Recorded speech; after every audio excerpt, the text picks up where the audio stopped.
Ian Lopez and Matt Compton. If they can step forward this time, and the time limit is 3 minutes. Good afternoon, Mayor and Council. My name is R.Joshua, founder of Homeless Advocates for Christ. And first, I want to encourage everyone to give their life to Jesus Christ, who died on the cross to save us from hell, to give us everlasting life. We all must be born again. We've all sinned. We all need a Savior, and only Jesus can save us. Also, I want to talk about the homeless issue. I think it'd be great if the council made some showers for those wanting shelter. I know there's some park water features going on, item number 2. It'd be great to see some of the homeless that are trying to seek shelter, but there's no beds available. If something could be made so they could get showers, things like that, as well as safe parking for especially homeless women that I know out there that are parking and they have nowhere safe to park necessarily. So it'd be great to see the council move on that.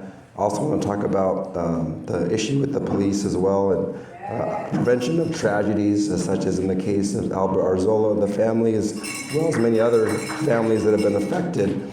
My question would be, what psychological tests are being administered for the police that are hired, and does the public have access to the results? Another question would be, will they be administered at least once a year or more to make sure there are no changes in mental stability in the case of police officers? Now, there's multiple types of tests. One of the common ones is an MSE standard, and that's a standard test for most of the police. I'm not sure if this council and the psychologist that you hired uses that test. It'd be great to know what tests specifically are being used. There's also a test, multiple tests, to basically root out any kind of racial bias.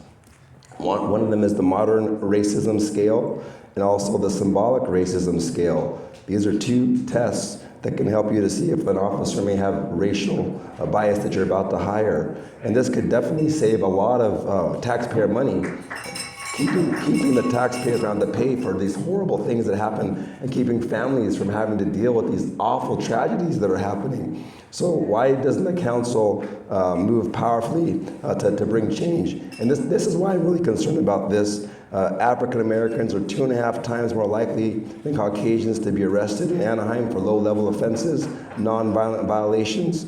And in 2024, 2.5 times more likely to be stopped as well.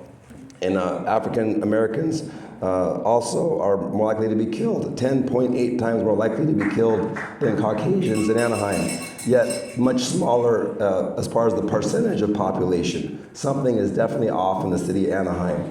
And I'm not just speaking regarding African Americans. I mean, as well as the poor, as well as Latinos, that maybe they're being targeted for whatever reason, but something needs to change. And these psychological tests, I think, can make a big difference to get this police department better serving the people instead of harming them. And I'm not attacking every single police officer. I'm not saying every officer is the same, but we got to make sure to catch those that are not thinking right mentally before more disaster happens. Thanks for letting me share.